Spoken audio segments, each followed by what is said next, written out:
Elle a donné ses derniers 3 $ à un inconnu qui ne pouvait pas payer son ticket de bus. Sans savoir qu'il était un PDG millionnaire qui passerait les semaines suivantes à essayer de réécrire la fin de son histoire. Elle pensait que c'était juste un petit geste de bonté. Lui y voyait le début de quelque chose qui changerait sa vie. Bonjour à tous. Bienvenue sur Histoire incroyable.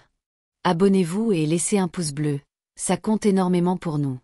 Partagez aussi cette vidéo avec vos amis et proches, et activez les notifications pour ne pas manquer nos prochaines vidéos. Merci d'avance. Installez-vous confortablement et plongez dans cette histoire. Le vent traversait la ville comme un voleur dans la nuit, vif, invisible et implacable. Il s'engouffrait dans les ruelles et sur les trottoirs, portant avec lui les odeurs mêlées de hot-dog des vendeurs ambulants et l'âcre relent des gaz d'échappement. Les lampadaires s'allumaient un à un, baignant le bitume d'une lumière ambrée fatiguée. C'était le genre de soirée qui poussait les gens à marcher plus vite, les mains enfoncées dans les poches, le regard fixé droit devant. Mais tout le monde n'avait pas le luxe de rentrer chez soi en hâte. Mara Jennings se tenait au bord du trottoir fissuré, ses doigts tremblant légèrement tandis qu'elle resserrait sa vieille veste autour de son corps frêle. Ses bottes, éraflées et 2 tailles trop grandes, claquaient doucement lorsqu'elle descendit du trottoir pour s'approcher de l'arrêt de bus. Son souffle formait de la buée devant son visage. Elle venait de quitter un dîner du centre-ville après avoir récuré la graisse du sol de la cuisine pendant 3 heures. On l'avait payé en liquide, juste assez pour un repas et peut-être un trajet en bus jusqu'au refuge avant qu'il ne soit complet. Le refuge était toujours complet. Elle baissa les yeux sur les billets froissés dans sa paume. 3 $ et quelques pièces. Son pouce frotta doucement une tache de ketchup sur le bord d'un billet. Assez pour ce soir, pensa-t-elle. Il faut juste que j'arrive là-bas avant 19 heures. Elle n'était pas seule à l'arrêt. Un homme grand, vêtu d'un manteau sombre, se tenait à quelques mètres, marchant lentement. Son visage était rasé de près, ses chaussures bien trop chères pour ce quartier, mais son expression était calme, distraite, comme s'il avait perdu quelque chose. Il n'avait pas l'air d'attendre un bus. Pas le genre habituel, en tout cas. Quoi qu'il en soit, le bus approchait au loin, ses phares perçant le brouillard crépusculaire. Le cœur de Mara s'accéléra. Elle avança légèrement juste au moment où l'homme fouilla dans la poche de son manteau et se figea. « Non, non, non » murmura-t-il. Il tapota ses autres poches, puis recommença, plus vite, plus frénétiquement. Ses mains passaient du manteau au pantalon, puis à la doublure de la veste. Rien. Les portes du bus s'ouvrirent dans un sifflement, et le chauffeur jeta un demi-regard à la petite file qui se formait. « Monsieur ?» demanda le chauffeur. Elliot Crane, PDG de Crane-Tech Industries, bien que personne ici ne le sache, esquissa un sourire crispé et secoua la tête. « J'ai égaré mon portefeuille. » Il était là, pourtant. Il se tourna pour laisser passer les autres, mais son visage rougit de gêne. Derrière lui, les gens grognaient. Mara s'avança. Elle vit son visage clairement maintenant, fatigué mais composé. Il n'y avait aucune arrogance en lui, juste une panique discrète.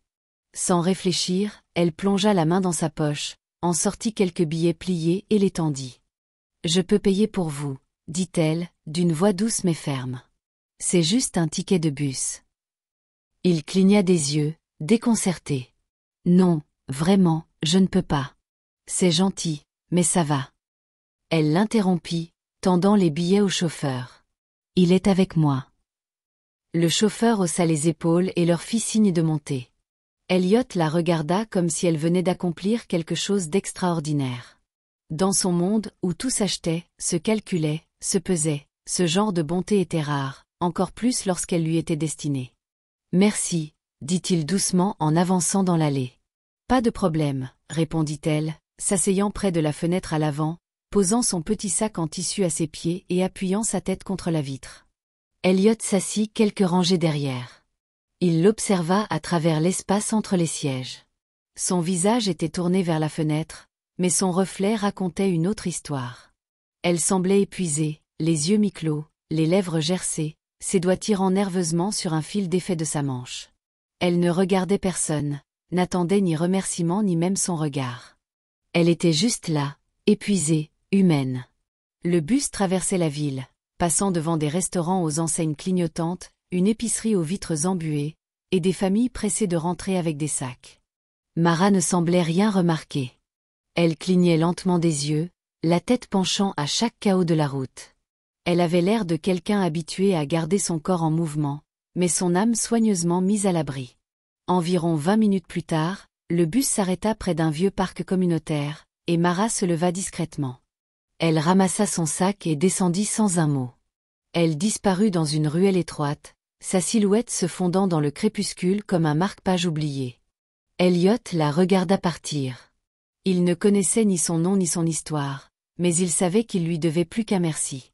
Les freins grincèrent doucement lorsque le bus s'arrêta au coin suivant, le moteur ronronnant tandis que les passagers se levaient. Elliot resta assis un moment, regardant la porte par où Mara, comme il l'apprendrait bientôt, venait de sortir.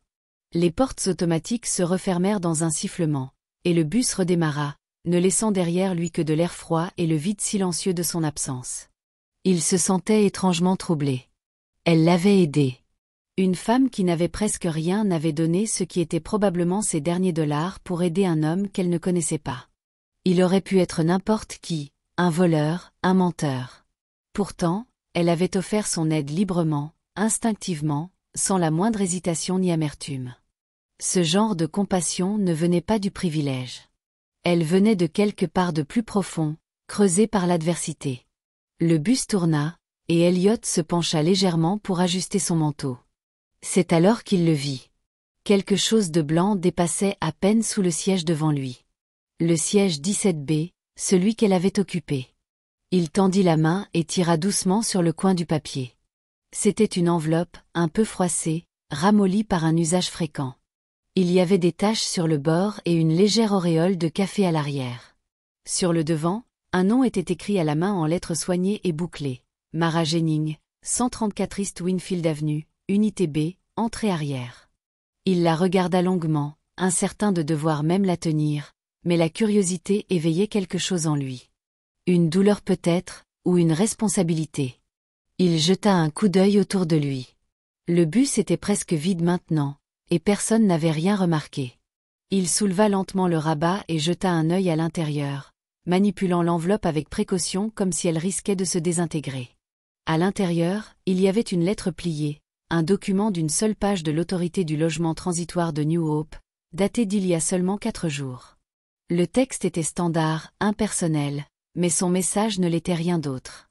Chère mademoiselle Jennings, nous sommes au regret de vous informer que votre demande de logement temporaire au refuge de New Hope a été refusée en raison d'une capacité limitée et d'une documentation insuffisante de revenus stables. Nous ne pouvons pas approuver votre demande pour le moment. Nous vous encourageons à postuler à nouveau dans 60 jours. Une liste de numéros d'assistance suivait. Aucun ne signifiait un abri ce soir. Aucun ne signifiait de nourriture demain. La signature en bas était griffonnée, plus une formalité qu'une réponse humaine. La mâchoire d'Elliot se serra. Il pouvait entendre le murmure de la ville à l'extérieur, le bourdonnement des néons, le clang creux de la construction au loin. Pourtant, tout ce sur quoi il pouvait se concentrer était l'image de cette femme regardant silencieusement par la fenêtre, son reflet peint dans l'ombre. Et maintenant cette lettre, pas de lit, pas de soutien. Réessayer dans 60 jours. 60 jours. Son regard revint au nom. Mara Jennings. Même son nom semblait doux. Gentille. La sœur de quelqu'un. La fille de quelqu'un. Il l'imaginait tenant cette lettre dans ses mains, la lisant sous un réverbère ou pendant une pause au dîner, la pliant soigneusement, la plaçant dans l'enveloppe comme une blessure qu'on referme. Et elle avait quand même payé son ticket. Une boule se forma dans sa gorge. Il s'appuya contre le cadre métallique froid du siège et expira par le nez. Il savait ce que la plupart des gens feraient. Jeter la lettre, peut-être la laisser à l'avant du bus au chauffeur au cas où elle reviendrait. Mais quelque chose en lui disait non. Ce n'était pas juste du courrier égaré. C'était un cri étouffé par le système et accueilli par le silence. Et il ne pouvait pas l'ignorer. Pas maintenant. Il regarda à nouveau par la fenêtre. Les rues changeaient. Plus de vitrines, des lumières plus vives. Son arrêt approchait. Il glissa soigneusement la lettre dans son manteau, près de sa poitrine. 134 East Winfield Avenue. Ce n'était pas loin, peut-être 30 minutes en taxi. Il pouvait y être ce soir. Il ne savait pas ce qu'il dirait. Il n'avait pas de plan. Mais il savait ceci. Il ne pouvait pas laisser l'histoire se terminer sur ce siège de bus. Pas quand quelqu'un comme Mara Jennings avait donné le peu qu'elle avait pour aider un inconnu. Pas quand elle était là dehors, marchant dans les rues sombres, probablement sans endroit où dormir, et sans savoir que quelqu'un pensait à elle. Sans savoir que quelqu'un tenait maintenant la clé de son nom, de son adresse, et peut-être, juste peut-être, d'une seconde chance. Elliot Crane se tenait au pied de l'atrium de verre imposant de son immeuble le lendemain matin, son reflet fracturé dans le sol de marbre sous ses pieds. Autour de lui, des hommes et des femmes en costume pressés passaient, les voix tranchantes, les pas décidés. Son assistant était quelque part à l'étage, tenant un agenda rempli de réunions dont il était censé se soucier, de mises à jour d'investissement, d'appels de partenariat, d'un déjeuner avec le commissaire de la ville. Des choses qui comptaient autrefois, mais tout ce à quoi il pensait était 134 East Winfield Avenue. L'enveloppe pesait lourd dans la poche de son manteau. Chaque fois qu'il ajustait son revers ou mettait la main dans son manteau, ses doigts la frôlaient comme une gâchette, un rappel. Il n'avait pas beaucoup dormi la nuit précédente. Il était resté éveillé à penser à elle, Mara Jennings, et à cette lettre, celle que personne ne devrait jamais recevoir. Il pensait à la façon dont elle lui avait donné ces quelques dollars si simplement, probablement sans savoir comment elle les récupérerait, ou si elle le ferait un jour. À 9h15, Elliot prit sa décision. Il annula toutes ses réunions, ne donna à son assistante aucune raison autre que personnelle, et disparut dans l'ascenseur sans explication. Le portier le regarda monter dans une voiture noire qui l'attendait, un rare moment sans chauffeur ni entourage. Il demanda au GPS l'itinéraire pour l'adresse. East Winfield Avenue n'était pas une partie de la ville qu'il voyait habituellement. Les bâtiments changeaient rapidement une fois qu'il eut traversé la rivière. Le vert brillant se transformait en briques tachées de suie. Les parcs verdoyants devenaient des clôtures en chêne envahies de rouille. Des fenêtres brisées, des murs tagués. De temps en temps, une boutique barricadée avec une vieille enseigne au néon bourdonnant faiblement à la lumière du jour. Un rythme de vie différent pulsait ici. Plus rugueux, plus lent, mais pas moins humain. La voiture ralentit devant une ruelle étroite. L'adresse sur l'enveloppe correspondait au numéro délavé sur une porte latérale d'un vieil immeuble de 3 étages. Ça ressemblait plus à une entrée de service qu'à une résidence. Une boîte aux lettres cassées pendait à un clou, son couvercle coincé ouvert comme un bâillement. Il sortit et se planta devant. Pas de sonnette, pas d'interphone, juste une poignée en métal rouillé et des couches de peinture écaillées. Il frappa 2 fois. Rien. Il attendit, jetant un coup d'œil à l'escalier de secours étroit et tordu qui grinçait légèrement dans le vent. Après un autre coup, il pressa légèrement son oreille contre la porte. Pas de pas, pas de voix. Il soupira, recula et balaya du regard les environs. Il y avait une petite épicerie de l'autre côté de la rue, Wilson's Market, avec des affiches décolorées par le soleil aux fenêtres et un panneau manuscrit « EBT accepté » collé sur la vitre. Il traversa rapidement, l'enveloppe toujours en main. À l'intérieur, une clochette tinta au-dessus de la porte. Un homme à la barbe poivre et sel leva les yeux de derrière le comptoir où il déballait des boîtes de conserve de haricots. Il jaugea Elliot lentement. « Vous êtes perdu, dit-il simplement. « Pas exactement, répondit Elliot en s'approchant. Il montra l'enveloppe. « Je cherche quelqu'un. Mara Jennings. Elle vit peut-être dans cet appartement en face, où elle y vivait avant. » Les sourcils de l'homme se levèrent légèrement. « Vous êtes un ami à elle ? Quelque chose comme ça ?» répondit Elliot. L'homme l'observa encore un moment, puis posa un coude sur le comptoir. « Mara est une brave fille. Elle travaille dur. Elle ne fait pas d'histoire. Très discrète. Elle dort dans la pièce arrière de cet immeuble. C'était une buanderie avant que le proprio ne coupe l'eau. Elle y dort certaines nuits. D'autres fois, elle est au refuge à Madison, s'ils ont un lit. » Elliot hocha lentement la tête. « Vous savez quand elle sera de retour ?»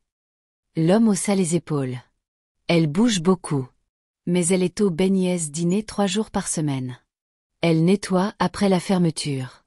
Essayez là-bas. » « Non, » dit Elliot, son esprit déjà ailleurs. « Où est-ce ?»« 2 pâtés de maison plus loin. « Prenez à gauche au prêteur sur gage. Vous verrez l'auvent rose au vent. Il remercia l'homme et partit rapidement, le vent mordant son manteau tandis qu'il descendait le trottoir fissuré. 2 blocs plus loin, il le vit. Un petit dîner niché entre un salon de tatouage et une agence de voyage barricadée. Beignets. Dîner.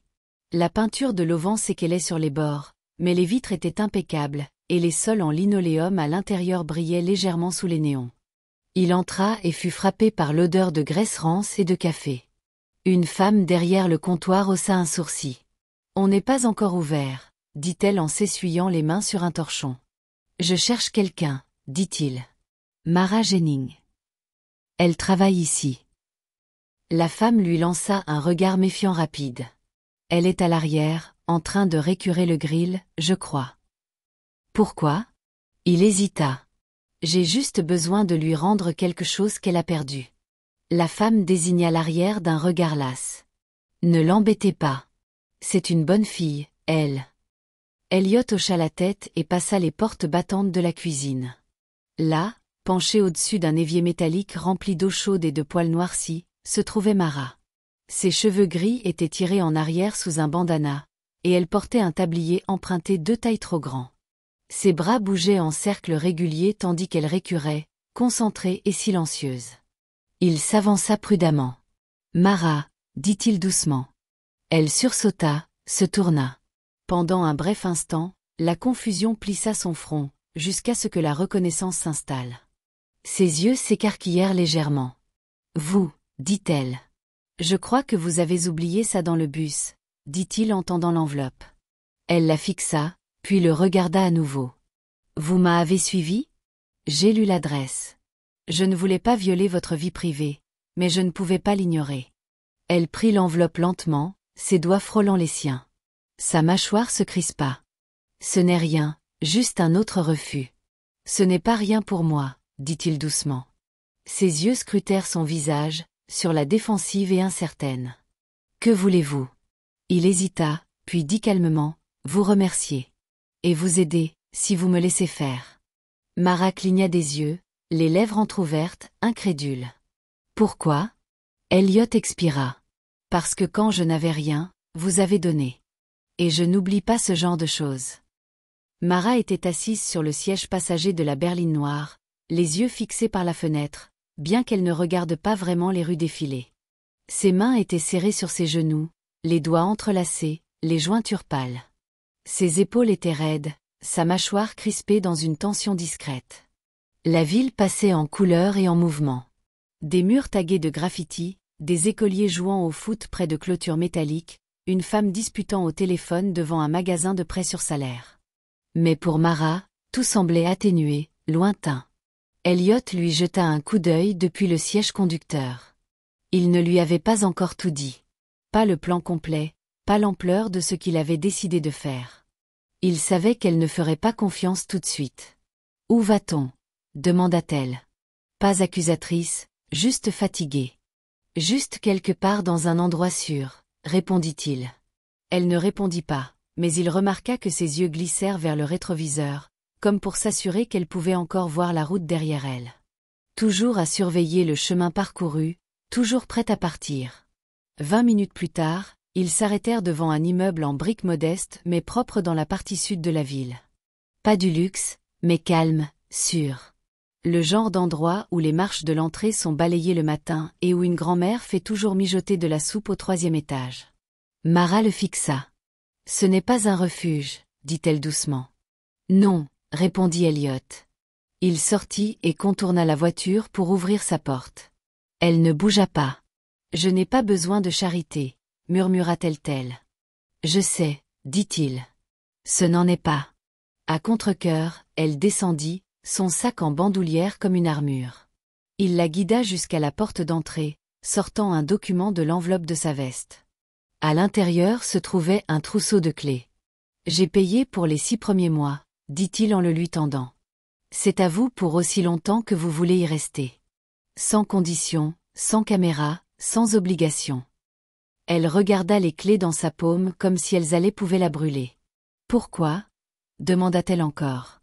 Elliot marqua une pause. « Parce que je peux. Parce que vous avez fait quelque chose pour moi quand vous n'aviez rien. Et parce que vous n'êtes pas invisible, Mara. Vous ne l'avez jamais été. Ses yeux se remplirent d'une émotion indéchiffrable, quelque chose entre l'incrédulité et le chagrin. Elle détourna le regard et essuya son visage avant qu'il ne puisse voir une larme tomber. À l'intérieur, l'appartement était petit mais chaleureux. Une kitchenette, un lit simple, une minuscule salle de bain, une fenêtre laissant entrer la vraie lumière, un réfrigérateur avec une note de bienvenue du propriétaire. C'était plus que ce qu'elle avait eu depuis des années. Elle posa son sac lentement et tourna sur elle-même. C'était calme.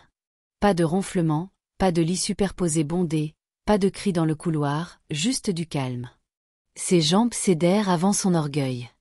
Elle s'assit sur le bord du lit et se permit de respirer.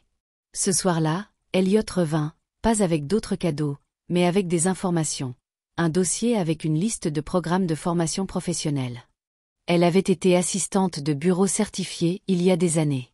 Il avait appelé un contact pour lui obtenir un entretien avec un programme qui formait des coordinateurs d'installation pour de grandes entreprises. Cela incluait une bourse. « Je n'ai rien falsifié », dit-il en lui tendant le dossier. « J'ai juste demandé qu'on regarde au-delà des dernières années et qu'on parle à la personne en face d'eux. » Mara tenait le dossier comme s'il était trop propre pour ses doigts. « Je ne sais pas si je peux encore faire ça, » murmura TLL. « Essayez. » Chaque fois que j'essaie, je tombe plus bas. Elliot s'accroupit légèrement pour être à son niveau. Je ne vous demande pas d'essayer seul. Dans les semaines qui suivirent, elle attendait que tout disparaisse. Cet appartement, la formation, le calme étrange des matins qui n'en étaient pas froids. Mais rien ne disparut. Elle étudiait tous les soirs. Elle prenait le bus pour les cours. Elle mangeait des repas chauds et dormait sur des draps qui sentaient la lavande et l'eau de Javel. Et, doucement, elle commença à rire à nouveau. D'abord pour elle-même, puis à haute voix. Les formateurs remarquèrent ses compétences en organisation, sa discipline, sa façon de ne jamais rater un cours, même quand elle semblait fatiguée. À la fin du mois, on lui proposa un stage rémunéré, puis un emploi de coordinatrice des installations dans un bâtiment pas loin du bureau de Elliot S. Lorsqu'Elliot se présenta un jour avec un bouquet et une petite épingle en forme de clé, symbolique, pas littérale, Mara roula des yeux. « Trop, dit-elle. Toujours moins que ce que vous m'avez donné, répondit-il avec un sourire. Un ticket de bus. Non, dit-il. Une raison d'être meilleur que l'homme que j'étais. Elle ne dit rien, mais ses doigts se resserrèrent sur l'épingle. C'était une petite chose, mais parfois, ce sont les plus petites choses qui déverrouillent tout. Les lumières de la scène étaient plus douces qu'attendues, chaudes, presque dorées. Elle projetait un halo discret sur le décor minimaliste, 2 chaises, une table basse, et le logo du réseau CityTalk scintillant en fond. Les caméras se mettaient en place. Un murmure bas montait du petit public en studio, cette tension polie qui précède une parole authentique. Elliot Crane ajusta la manchette de son blazer taillé sur mesure, mais son esprit n'était pas à sa tenue. Il jeta un coup d'œil à sa droite, où Mara était assise, portant une simple robe bleu marine et les mêmes bottes usées qu'elle possédait depuis des années. Elle les avait cirées, cependant. Ça devait compter pour quelque chose. Elle semblait calme, composée. Mais Elliot voyait, à la façon dont son pouce traçait des cercles lents sur l'épingle en forme de clé à son revers, celle qu'il lui avait offerte il y a des semaines, qu'elle était nerveuse. Ce n'était pas tous les jours qu'une femme qui dormait autrefois derrière des tapis était invitée à la télévision nationale. L'hôte leur sourit. « Monsieur Crane, mademoiselle Jennings, commença-t-elle, la voix chaude mais professionnelle. Merci d'être ici. Votre histoire a inspiré des gens à travers le pays. Mais remontons au début. Elliot, vous êtes PDG. Qu'est-ce qui vous a poussé à vous intéresser à une femme rencontrée dans un bus? » Elliot esquissa un sourire pensif. « Elle m'a donné quelque chose quand je n'avais rien, dit-il. Et je ne parle pas d'un billet d'$1. Je parle de bonté. Elle ne savait pas qui j'étais. J'avais pu être n'importe qui, mais elle a donné sans rien attendre en retour. » L'hôte se tourna vers Mara. « Et vous, Mara, qu'est-ce qui vous a poussé à payer le ticket d'un inconnu alors que vous, pardonnez-moi, luttiez vous-même » Mara hésita, puis se pencha légèrement en avant. Sa voix, quand elle parla, était posée. « Je ne sais pas, dit-elle. Peut-être l'habitude. Quand on a beaucoup perdu, Parfois, la seule chose qu'il reste à donner, c'est l'humanité. Ce jour-là, j'ai juste vu quelqu'un qui semblait avoir besoin d'aide. Alors j'ai aidé.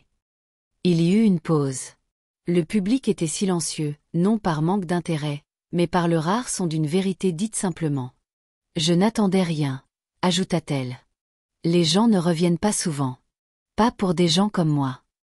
Elliot la regarda alors, une lueur fière et douce dans les yeux. Mais moi, je suis revenu, dit-il. Et maintenant, ajouta l'hôte en désignant le graphique derrière eux, vous lancez tous les deux l'initiative Mara. Pouvez-vous nous en dire plus? Elliot hocha la tête. C'est un programme dédié à offrir aux gens, pas à des statistiques, pas à des profils, mais à des personnes réelles une seconde chance. Logement, formation professionnelle, mentorat, mais plus encore, dignité. Mara m'a rappelé que tout le monde qui lutte n'est pas brisé. La plupart sont juste exclus. Ils ont besoin d'une clé. Les yeux de Mara se posèrent sur son épingle. Un sourire imperceptible effleura ses lèvres. En coulisses, les caméras balayèrent le public, un mélange de staff, de médias, et de bénéficiaires de la version pilote de l'initiative. Parmi eux, une femme serrant une enveloppe Kraft remplie de ses documents de candidature. Un jeune homme avec une coupe soignée et une posture nerveuse. Une mère célibataire avec sa fille gigotant sur ses genoux.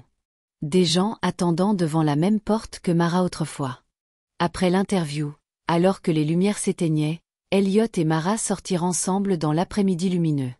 Des reporters criaient des questions depuis le trottoir, mais la sécurité les guida vers la voiture.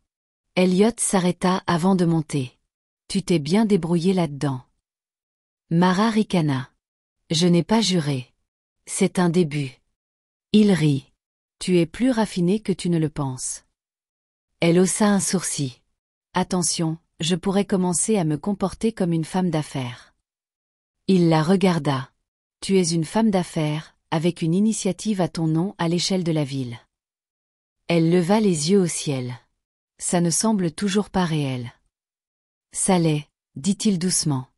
Et ce n'est que le début. Ils montèrent en voiture. Le chauffeur démarra. En passant par les rues de la ville, celles qu'elle parcourait autrefois la nuit avec un manteau déchiré et des pieds endoloris, Mara posa légèrement son front contre la vitre. Le monde semblait différent maintenant, pas plus facile, mais plus clair. Quelque part en chemin, elle était passée de fantôme à guide, d'oubliée à visage du changement. Pas parce qu'on lui avait offert un miracle, mais parce qu'elle en avait offert un d'abord. 1 an plus tard, Mara se tenait derrière un pupitre, les mains fermes de chaque côté, balayant du regard la salle silencieuse. Elle n'était plus l'invitée d'une plateforme étrangère. Elle était l'oratrice principale. Le plus grand sommet des organisations à but non lucratif de la ville avait attiré des centaines de leaders, travailleurs sociaux, donateurs et journalistes dans la grande salle de bal. Les lustres au-dessus d'elle scintillaient comme dans un film. Mais Mara ne se sentait plus spectatrice de ce monde. Elle y appartenait. Sa voix résonnait dans la salle, pas forte, mais ancrée. Je dormais autrefois sous des escaliers et derrière des supermarchés. Je murmurais mon nom à moi-même juste pour me rappeler qui j'étais. Aujourd'hui, je suis ici pour vous dire que la différence entre quelqu'un comme moi et quelqu'un comme vous n'est pas l'argent. C'est une porte, et si quelqu'un choisit de l'ouvrir ou non. La salle était silencieuse, non par désintérêt, mais par admiration. Elle poursuivit. Quand j'ai marché pour la première fois dans une pièce chaude avec mes propres clés, j'ai pleuré dans la salle de bain pour que personne ne me voie. Mais ce qui me faisait le plus peur, ce n'était pas d'être pauvre. C'était d'être vue comme moins que rien. L'initiative Mara n'a pas été créée pour sauver les gens. Elle a été créée pour les voir. Pour leur rappeler qu'ils n'ont jamais cessé d'être des personnes dignes d'être vues. Près du fond de la salle, Elliot était assis parmi des maires, des cadres et des directeurs de campagne. Pas en vedette, mais en témoin fier. Il avait appris quelque chose de puissant au cours de l'année écoulée. La meilleure aide n'était pas le sauvetage. C'était la reconnaissance. Et maintenant, Mara menait la charge. Elle descendit du pupitre sous une ovation debout, des poignées de main, même des larmes. Après l'événement, une jeune femme s'approcha d'elle dehors. Elle avait peut-être 19 ans, un tout petit sur la hanche et un dossier usé de documents. « J'ai entendu votre discours, dit-elle. Je ne suis pas là pour une aumône. Je veux juste que ma petite fille ne pense pas que j'ai abandonné. Mara la regarda dans les yeux et sourit, non avec pitié, mais avec compréhension. Tu n'abandonnes pas, dit-elle. Tu te présentes. C'est assez pour aujourd'hui. Elle tendit à la jeune femme une carte avec les coordonnées de l'initiative Mara. Viens lundi, on trouvera le reste ensemble. Alors que la jeune femme s'éloignait, Mara leva les yeux vers l'horizon large de la ville. Il fut un temps où elle pensait que la vie avait un plafond, que les gens comme elle ne dépassaient pas un certain point. Mais debout ici, avec des clés dans sa poche et du feu dans la poitrine, elle connaissait la vérité. Il n'y avait pas de plafond, seulement des portes, et elle était devenue celle qui les ouvrait. Nous sommes arrivés à la fin de l'histoire. J'espère que vous l'avez aimé. Laissez un pouce bleu et abonnez-vous à ma chaîne YouTube pour plus d'histoires captivantes.